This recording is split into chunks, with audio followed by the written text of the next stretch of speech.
इसका first stanza discuss किया था और इसके साथ इसका पोएट जो जॉन स्टॉलवर्दी है उसकी बायोग्राफी हमने डिस्कस की थी। आज हम उसका सेकंड स्टैंजा जो है वो डिस्कस करते हैं। फर्स्ट स्टैंजे में पोएट ने बताया था कि किस तरह एक औरत नंगे पाँव, उसके सर के ऊपर जार था और वो बाज़ार में पैदल चल रही थी। तो आज सेकंड स्टैंजा हम डिस्कस करते हैं जिसमें जो है पोएट कहता है वॉचिंग हर क्रॉस इरेक्ट। वॉचिंग मीन देखना, क्रॉस मीन गुज़रना और इरेक्ट मीन सीधे। शायर उस औरत को देखता है कि वो बिल्कुल सीधे जो है वो चलती जा रही है। उसकी चाल में जार की वजह से कोई फ़र्क नहीं आया और वो उसको ऑब्जर्वली बड़ा एनालाइज करता है, डीपली एनालाइज करता है और खड़े होकर देखता है और इम्प्रेस होता है।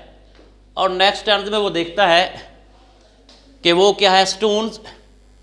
वो औरत पत्थरों में से गुजरती है, गार्बेज कूड़ा करकट में से गुजरती है, एक्सक्रीमेंट होता है गंदगी फुजला, उसमें से गुजरती है। एंड क्रम्स मीन कचरा, रेजे, किरचियाँ, उनमें से गुजरती है। वो जहाँ पे कहता है कि एक औरत जो है वो बिल्कुल सीधी चल रही है, जबकि उसके रास्ते में क्या है, उसके रास्ते में पत्थर भी आते हैं, कूड़ा करकट भी आता है, गंदगी भी आती है और रेजे जो छोटे छोटे जो ज़र्रे हैं वो भी आते हैं। बट हर चीज़ जो है उसके रास्ते में आती है, मुसीबतें आती हैं, लेकिन ये नहीं होता कि वो इन मुसीबतों से डर जाए या उन मुसीबतों से वो अपनी चाल में फ़र्क ले आए, बल्कि वो जिस तरह खरामा चल रही है वो वैसी की वैसे चलती है। अब नेक्स्ट लाइन में जो है, थर्ड लाइन में वो कहता है of glass and the crochet slums. Glass mean शीशे, रास्ते में शीशे भी पड़े होते हैं, उनमें से भी गुजरती है। और स्लम्स और कराची की जो कच्ची आबादियाँ हैं उनमें से भी गुजरती है। अब क्या है कि वो क्या गुजरती है कि सीधे जा रही है, पत्थरों में से भी गुजरती है, गार्बेज कूड़ा करकट में से भी गुजरती है, एक्सक्रीमेंट गंदगी और फुजला में से भी गुजरती है, एंड क्रम्स किरचियाँ जो रेजे पड़े हैं, जो रेजा जर्रे पड़े हैं, उनमें से भी गुजरती है। और इसके अलावा ऑफ ग्लास शीशों में से गुजरती है, इन द कराची स्लम्स और कराची की कच्ची आबादियों में से गुजरती है। तो वो कहता है कि मैं विद माई स्टूप मीन झुकी हुई कमर, झुकी हुई कमर, कि झुकी हुई कमर के साथ, और रिफ्लेक्ट मीन सोचना, थिंकिंग। वो कहता है कि मैं झुकी हुई कमर के साथ उसको देख रहा हूँ, उसकी चाल को देख रहा हूँ। कहता है कि तो वो कहता है कि मैं उस झुकी हुई कमर के साथ उसको देख रहा हूँ और सोच रहा हूँ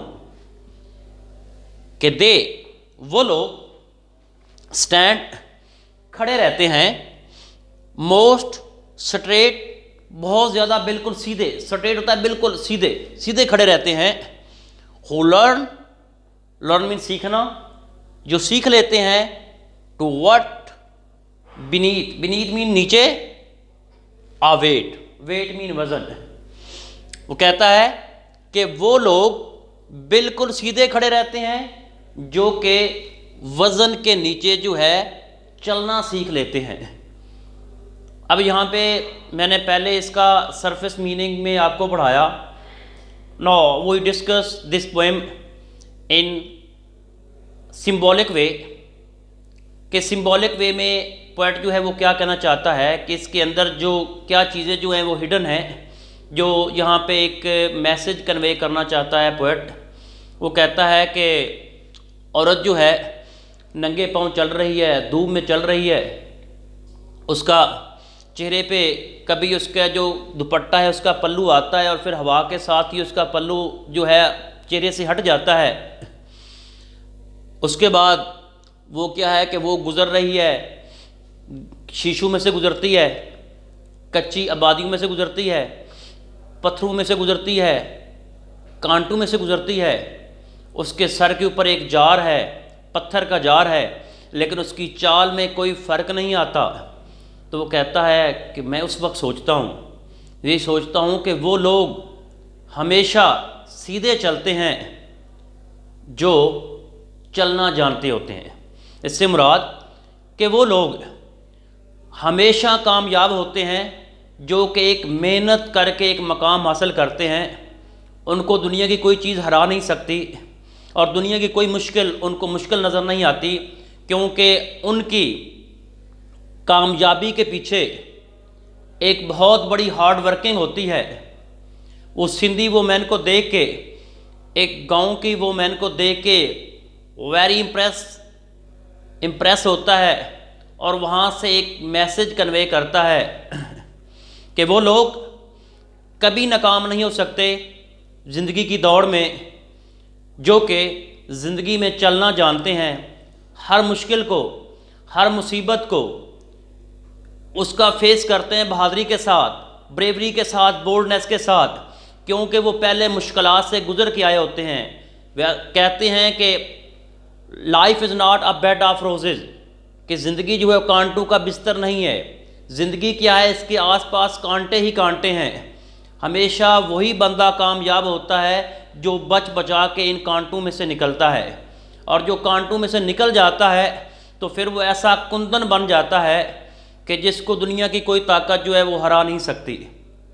और जो इसी कांटों में फंसा रहता है वो हमेशा क्या है, नाकाम हो जाता है। ज़िंदगी आसान नहीं है, ज़िंदगी को आसान हमने बनाना है। अदरवाइज ये सोसाइटी जो है आपको कदम कदम पे हर्डल क्रिएट करती है आपके सामने, और कदम कदम पे आपके लिए मुश्किलात पैदा करती है। जबकि आपके अंदर इतनी वर्थ होनी चाहिए कि आप बजाय इसके कि आप उनकी बातें सुने, आपकी एक डेस्टिनेशन, एक गोल जो है आपने एक सेट करना है और आपने उस गोल की तरफ चलना है, ना कि लोगों की बातें सुननी है।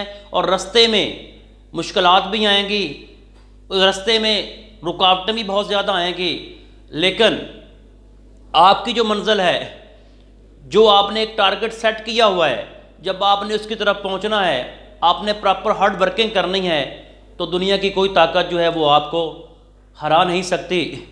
कोई लाख कोशिश करे आपको हराने की। हमेशा हम नाकाम तब होते हैं जब हम सहारे ढूंढते हैं। तो जब हम सहारे ढूंढते हैं तो उस वक्त हम नाकाम होते हैं। उर्दू के शायर ने कहा था कि कड़ी धूप में जल जाओ मगर, कड़ी धूप में जल जाओ मगर, अपनों से कभी साया दीवार ना मांगो।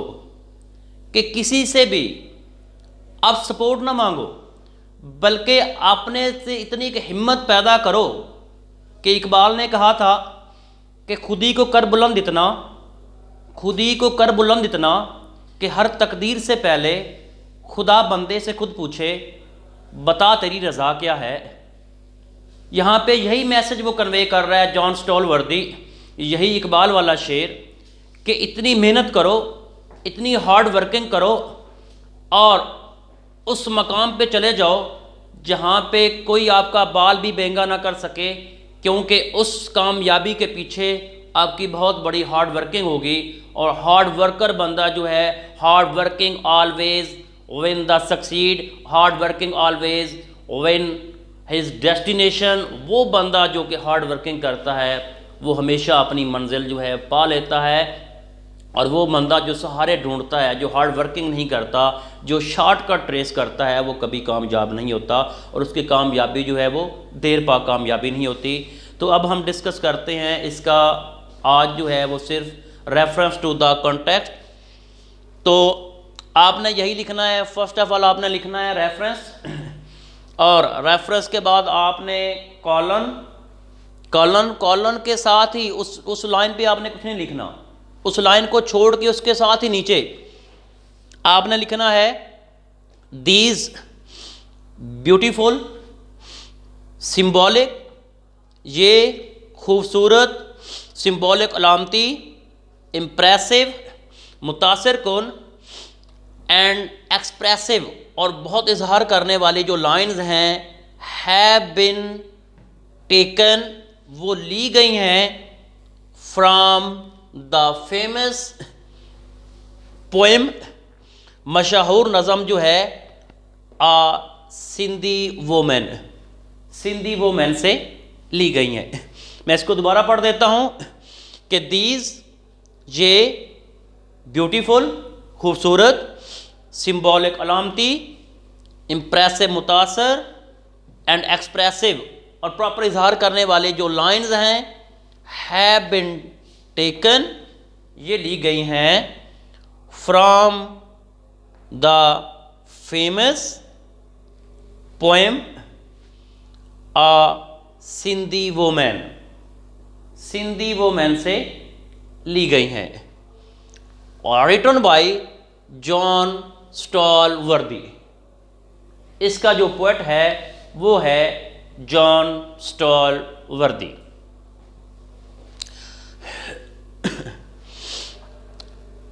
Now we discuss the context of the poem A Sindhi Woman। तो इसका जस्ट एक ही कंटेक्स्ट होगा, जो भी स्टैंजा आ जाए, इसमें 2 लाइनें आ जाए, 4 आ जाए, 6 लाइनें आ जाएं, जितना भी आ जाए इसका स्टैंजा, आपने इसका कंटेक्स्ट पूरी पोएम का एक ही होगा।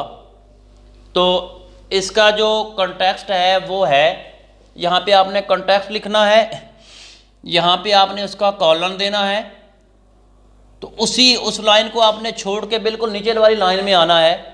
तो नीचे वाली लाइन में है the poem is very simple but, the poem is very simple कि ये नज़म जो है बहुत सादा है, बट लेकिन हैविंग रखती है और डीप बहुत गहरे एंड फिलोसफिकल आइडियाज, और फिलोसफाना एक आइडिया रखती है इन इटसेल्फ, अपने अंदर। This poem is a tribute, tribute होता है खराज तहसीन पेश करना, किसको करती है? To the glory, glory mean अजमत एंड ग्रेस, ग्रेस मीन शानो शौकत, अजमत और शानो शौकत किसकी? ऑफ वुमेन, औरत की।